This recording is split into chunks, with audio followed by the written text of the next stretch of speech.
ഭഗവാൻ ഒറ്റയ്ക്ക് രാക്ഷസരെ വധിക്കുന്നത് കണ്ട് ഭയന്നോടിയ അകമ്പനൻ എന്ന രാക്ഷസൻ രാവണന്റെ അടുത്തെത്തി വെറുമൊരു മനുഷ്യനായ രാമന്റെ അസാമാന്യ ശക്തികളെപ്പറ്റിയും ഖരദൂഷണന്മാരുടെ മരണവാർത്തയും അറിയിച്ചു.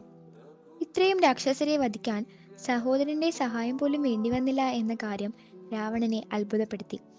രാവണൻ ചിന്തിച്ചു, താൻ ദിവസത്തിൽ ഒന്നുമാത്രം ശ്വാസമെടുത്ത് ബ്രഹ്മദേവനെ തപസ് ചെയ്തിട്ടും ബ്രഹ്മദേവൻ വരാത്തതിനാൽ ഹോമകുണ്ഡം ജ്വലിപ്പിച്ച് 20 കൈകൾ ഓരോന്നായി ഹോമിക്കുകയും അതിനുശേഷം 9 തലകളും ഹോമിക്കുകയും 10ാം ശിരസ് ഹോമിക്കാനൊരുങ്ങുമ്പോഴാണ് ബ്രഹ്മദേവൻ പ്രത്യക്ഷനായത്. ദേവന്മാർ, യക്ഷന്മാർ, നാഗന്മാർ, സിദ്ധന്മാർ എന്നിങ്ങനെ ഒരു വിഭാഗത്തിലും തന്റെ മരണം സംഭവിക്കരുത് എന്ന വരം വാങ്ങി. എന്നാൽ മനുഷ്യന്റെ പേര് മാത്രം പറഞ്ഞിരുന്നില്ല. അകമ്പനൻ പറഞ്ഞു, രാമനെ ആയുധങ്ങൾ കൊണ്ട് തോൽപ്പിക്കാനാകില്ല. പക്ഷേ ഒരു വഴിയുണ്ട്. രാമൻ പത്നിയായ സീതയുമായാണ് വനത്തിൽ വസിക്കുന്നത്. ഏതെങ്കിലും തന്ത്രത്തിലൂടെ സീതയെ അപഹരിക്കുകയാണെങ്കിൽ രാമനെ പരാജയപ്പെടുത്താൻ കഴിയുന്നതാണ്. ഇത് കേട്ട ഉടൻ രാവണൻ മാരീചന്റെ അടുത്തെത്തി. രാമൻ എന്ന പേര് കേട്ട ഉടൻ മാരീചന്റെ ബോധം നഷ്ടപ്പെട്ടു. ബോധം വീണ്ടെടുത്ത മാരീചൻ പറഞ്ഞു, ഏതു വിദ്യയാണ് നിനക്ക് ഈ ഉപായം ഉപദേശിച്ചത്? അവനാണ് നിന്റെ ഏറ്റവും വലിയ ശത്രു. അവനെയാണ് നീ ആദ്യം വധിക്കേണ്ടത്. നീ ഇതുവരെ കണ്ട ആളല്ല രാമൻ. രാമന്റെ ഭാര്യയെ തട്ടിക്കൊണ്ടുവരിക എന്നാൽ സിംഹത്തിന്റെ വായിൽ കൈയിടുന്നത് പോലെയാണ്. ഞാൻ രാമബാണത്തിൽ നിന്നും 2 പ്രാവശ്യം അത്ഭുതകരമായാണ് രക്ഷപ്പെട്ടത്. എനിക്ക് രാമനെ ഭയമാണ്. എവിടെ നോക്കിയാലും രാമനെ മാത്രം കാണാൻ കഴിയുന്നുള്ളൂ. രാമന്റെ മുഖത്ത് നോക്കുന്നത് പോലും നീ ചിന്തിക്കരുത്. ഞാൻ രാമനെ ഭയന്നാണ് എല്ലാം ത്യജിച്ച് സാധുവിനെ പോലെ ജീവിക്കുന്നത്. മാരീചന്റെ ഉപദേശം കേട്ട് രാവണൻ തിരികെ പോയി.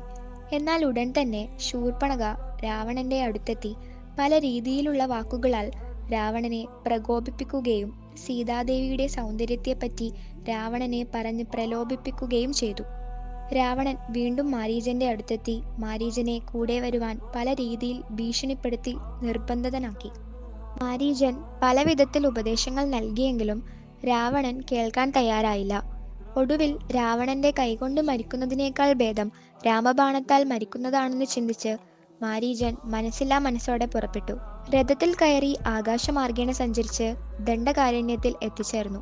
രാവണൻ ചിന്തിച്ചു, ഇവിടെ വെച്ച് രാമനുമായൊരു യുദ്ധം വേണ്ട. ഭാര്യയെ നഷ്ടപ്പെടുമ്പോൾ രാമൻ ദുർബലനാകും. മാത്രമല്ല, യുദ്ധം ലങ്കയിൽ നടക്കുകയാണെങ്കിൽ ലങ്കയുടെ സംരക്ഷണ സന്നാഹങ്ങൾ ഉണ്ടല്ലോ.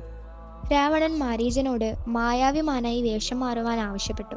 മാരീചൻ അതീവ സുന്ദരമായ മാനിന്റെ രൂപമെടുത്തു. പൂക്കൾ പറിച്ചുകൊണ്ടിരുന്ന ദേവി ഈ അത്ഭുത മാനിനെ കണ്ടു. ദേവി കണ്ടെന്നറിഞ്ഞപ്പോൾ മാൻ ദേവിയുടെ അടുത്തേക്ക് തുള്ളിച്ചാടിയെത്തി. ദേവി രാമലക്ഷ്മണന്മാരെ വിളിച്ച് അത്ഭുതകരമായ മാനിനെ കാട്ടിക്കൊടുത്തു. മാനിനെ കണ്ട മാത്രയിൽ ലക്ഷ്മണസ്വാമി പറഞ്ഞു, ഈ മാനിന് എന്തോ പ്രശ്നമുണ്ടല്ലോ. ഇതേതോ മായാവി രാക്ഷസനാണെന്ന് തോന്നുന്നു. ദേവി ഭഗവാനോട് പറഞ്ഞു, ഈ ഒരു മൃഗം എൻ്റെ മനസ്സിനെ കീഴ്പ്പെടുത്തിയിരിക്കുന്നു. എത്രയും പെട്ടെന്ന് ഇതിനെ പിടിക്കൂ. നമുക്ക് അയോധ്യയിൽ കൊണ്ടുപോയി അവിടെയുള്ള മൃഗങ്ങൾക്കൊപ്പം കളിപ്പിക്കാമല്ലോ. ഇത് കേട്ട് ശ്രീരാമസ്വാമി പറഞ്ഞു, ലക്ഷ്മണ, ഞാൻ എന്തായാലും ഈ മാനിനെ സീതയ്ക്ക് പിടിച്ചു നൽകുവാൻ പോകുന്നു. അഥവാ ഇത് മായാവി രാക്ഷസനാണെങ്കിൽ അതിനെ ഞാൻ വധിക്കുന്നതാണ്.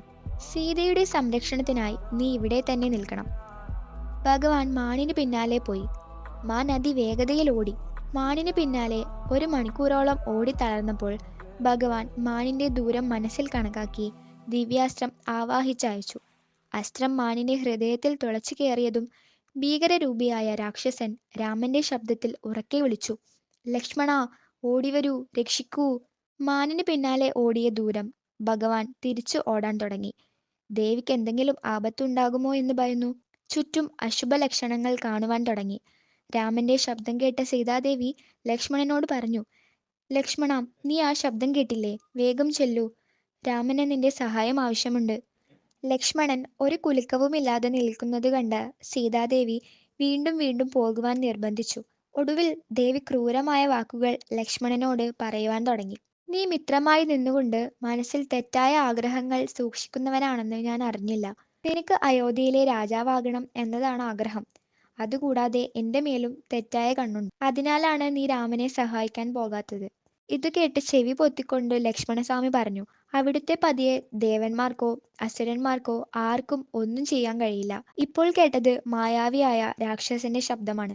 ദേവി വീണ്ടും തുടർന്നു, നീ രാമനെ അന്വേഷിച്ച് പോയില്ല എങ്കിൽ ഞാൻ നദിയിൽ ചാടി ജീവൻ ത്യജിക്കും. ലക്ഷ്മണസ്വാമി നിസ്സഹായനായി പറഞ്ഞു. എനിക്കൊരിക്കലും ദേവിയോട് തർക്കിക്കാനാകില്ല. ദേവി എനിക്ക് പൂജനീയയാണ്. എന്നാൽ ഈ വാക്കുകൾ എനിക്ക് കേട്ടു നിൽക്കാനാകുന്നില്ല. ഞാൻ ഇവിടെ നിന്നും പോയാൽ തിരികെ വരുമ്പോൾ ദേവി ഇവിടെ ഉണ്ടാകുമോ എന്ന് ഞാൻ ഭയപ്പെടുന്നു. വനദേവന്മാരെ ധ്യാനിച്ച് ദേവിയെ സംരക്ഷിക്കണമെന്ന് പ്രാർത്ഥിച്ചുകൊണ്ട് ലക്ഷ്മണസ്വാമി നടന്നു നീങ്ങിയതും രാവണൻ അവിടെ സന്യാസിമാർ സ്ഥിരം സന്ദർശകരായിരുന്നതിനാൽ ദേവി സ്വീകരിച്ചിരുത്തി. രാവണൻ നീ ആരാണെന്ന് എന്താണ് ഈ വനത്തിൽ എന്നും ചോദിച്ചതിന് മറുപടിയായി എല്ലാ കാര്യങ്ങളും പറഞ്ഞ ശേഷം അങ്ങ് ആരാണെന്ന് ചോദിച്ചപ്പോൾ രാവണൻ അഹങ്കാരത്തോടെ താൻ രാവണനാണെന്നും നിന്നെ കണ്ടയുടൻ വളരെ സന്തോഷം തോന്നുന്നു എന്നും മറ്റ് പത്നിമാർ ഇനി മുതൽ നിന്റെ ദാസിമാരായിരിക്കുമെന്നും പറഞ്ഞപ്പോൾ ദേവി പറഞ്ഞു, ഞാൻ രാമന്റെ ഭാര്യയാണ്. ഒരിക്കലും എൻ്റെ മനസ്സിനെ രാമനിൽ നിന്നും അകറ്റാനാകില്ല. രാവണൻ കാമാസക്തിയിൽ നോക്കിക്കൊണ്ട് ദേവിയുടെ സൗന്ദര്യം വർണ്ണിച്ചുകൊണ്ടിരുന്നു. എന്നാൽ ദേവി രാവണനെ അവഗണിച്ചുകൊണ്ടിരുന്നു. ഒടുവിൽ ദേവിയുടെ മുടിയിലും കാലിലും പിടിച്ച് പൊക്കിയെടുത്ത് രഥത്തിൽ കയറ്റിയ ശേഷം രഥം ഉയരങ്ങളിലേക്ക് പറക്കാൻ തുടങ്ങി. ദേവിയുടെ കരച്ചിൽ കേട്ട് ജടായു ഓടിയെത്തി. ദേവി പറഞ്ഞു, ജടായു, ഇവൻ മഹാശക്തനാണ്. ഇവനോട് ഏറ്റുമുട്ടാൻ നിൽക്കരുത്. എത്രയും വേഗം രാമനെ വിവരമറിയിക്കൂ. എന്നാൽ ജടായു അടുത്തെത്തി രാവണനോട് യുദ്ധം ചെയ്തു. അസ്ത്രങ്ങളിൽ നിന്നും ഒഴിഞ്ഞു മാറിക്കൊണ്ട് നഖം ഉപയോഗിച്ച് രാവണന്റെ ശരീരത്ത് മുറിവേൽപ്പിച്ചു. ചുണ്ടുകൊണ്ട് കുതിരകളെ കടിച്ചുകീറി. രാവണന്റെ രഥം തുണ്ടം തുണ്ടമാക്കി. രാവണന്റെ കൈകൾ കടിച്ചുകീറി. ഒടുവിൽ ദേവിയെ നിലത്ത് വച്ച ശേഷം മൂർച്ചയേറിയ വാളെടുത്ത് ജടായുവിന്റെ ചിറകുകൾ അരിഞ്ഞു. പർവ്വതം നിലം പതിക്കുന്നതുപോലെ ജടായു താഴെ വീണു. ദേവി ഇത് കണ്ട് കരയുവാൻ തുടങ്ങി. രാവണൻ ദേവിയുമായി പറന്നുയർന്നു. പറക്കുന്നതിനിടയിൽ കുറച്ചു വാനരന്മാർ പർവ്വതത്തിൽ ഇരിക്കുന്നത് കണ്ട ദേവി തന്റെ ആഭരണങ്ങൾ താഴേക്കെറിഞ്ഞു. രാമൻ അന്വേഷിച്ചു വരുമ്പോൾ അവരെ കണ്ടുമുട്ടുമെന്നു ദേവി കരുതി. വാനരന്മാർ അത് ശേഖരിച്ചു വെച്ചു. അതിവേഗതയിൽ പോകുന്ന രാവണനെ അവർ കണ്ടു. രാവണൻ സീതാദേവിയുമായി ലങ്കയിലെത്തി. കാവൽക്കാർക്ക് ദേവിയെ നന്നായി നോക്കണമെന്നും ഏറ്റവും പ്രിയപ്പെട്ട ആളാണെന്നും നിർദ്ദേശം നൽകി. അതിനുശേഷം സീതാദേവിയോട് തന്റെ ഭാര്യയാകാനും രാമനെ ഉപേക്ഷിക്കാനും ആവശ്യപ്പെട്ടു. ഒരിക്കലും രാമൻ ഇവിടെ വന്ന് നിന്നെ രക്ഷിക്കാനാകില്ല എന്നും പറഞ്ഞു. കരഞ്ഞു തളർന്നിരുന്ന ദേവി ദേഷ്യത്താൽ വിറച്ചുകൊണ്ട് പറഞ്ഞു, ഒരു കള്ളനെ പോലെയാണ് നീ. എന്നെ അപഹരിക്കുകയാണ് ചെയ്തത്. നിനക്ക് രാമന് നേരെ നോക്കാനുള്ള ധൈര്യം പോലും ഇല്ല. ഒടുവിൽ രാവണൻ പറഞ്ഞു, നീ വളരെ സുന്ദരിയാണെന്ന് കരുതി എൻ്റെ ക്ഷമ പരീക്ഷിക്കരുത്. 1 വർഷം സമയം നിനക്ക് നൽകുന്നതാണ്. അതിനുള്ളിൽ എന്നെ അനുസരിക്കാത്ത പക്ഷം ഞാൻ നിന്നെ ഭക്ഷണമാക്കുന്നതാണ്.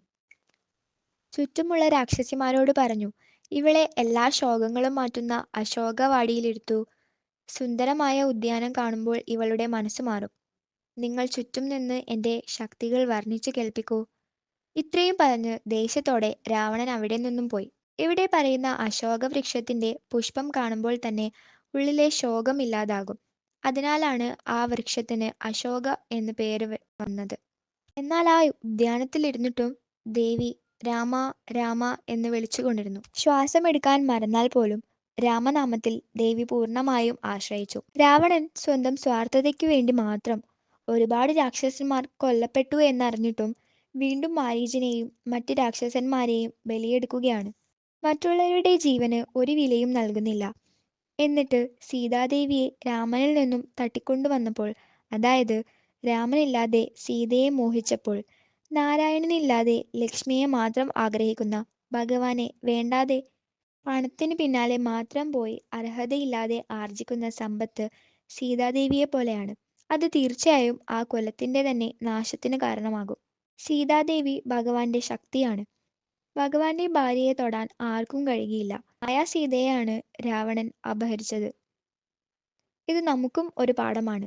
ഭഗവാന്റെ സ്വന്തമായിരുന്ന നമ്മൾ സീതാദേവി എങ്ങനെയാണോ മാനിൽ ആകൃഷ്ടയായത്, അതുപോലെ ഭഗവാനിൽ നിന്നും അകന്ന് ഒരു സുഖത്തെ അന്വേഷിച്ച് അതിൽ ആകർഷിതരായി ഈ ലോകത്തിൽ വന്നിരിക്കുകയാണ്. ഈ ശരീരമാകുന്ന ലങ്കയ്ക്കകത്ത് രാവണൻ നമ്മുടെ മനസ്സിനെ പ്രതിനിധീകരിക്കുന്നു. ഈ ശരീരത്തിനുള്ളിൽ ബന്ദിയായിരിക്കുന്നത് നമ്മുടെ ആത്മാവാണ്. നമ്മുടെ ഇന്ദ്രിയങ്ങളാകട്ടെ രാവണന്റെ കാവൽക്കാരായ രാക്ഷസിമാരെ പോലെയും. ഇന്ദ്രിയങ്ങൾ നമ്മളെ പലതും പറഞ്ഞ് പ്രലോഭിപ്പിച്ചുകൊണ്ടിരിക്കുന്നു. നമ്മളാകട്ടെ അവർ പറയുന്നതാണ് സത്യമെന്ന് ചിന്തിച്ച് ഇന്ദ്രിയങ്ങൾ പറയുന്നത് ഏതും അനുസരിച്ച് ആസ്വാദനങ്ങളിൽ മുഴുകി കഴിയുകയാണ്. ഭഗവാനെ നമ്മൾ ഓർക്കാറ് പോലുമില്ല.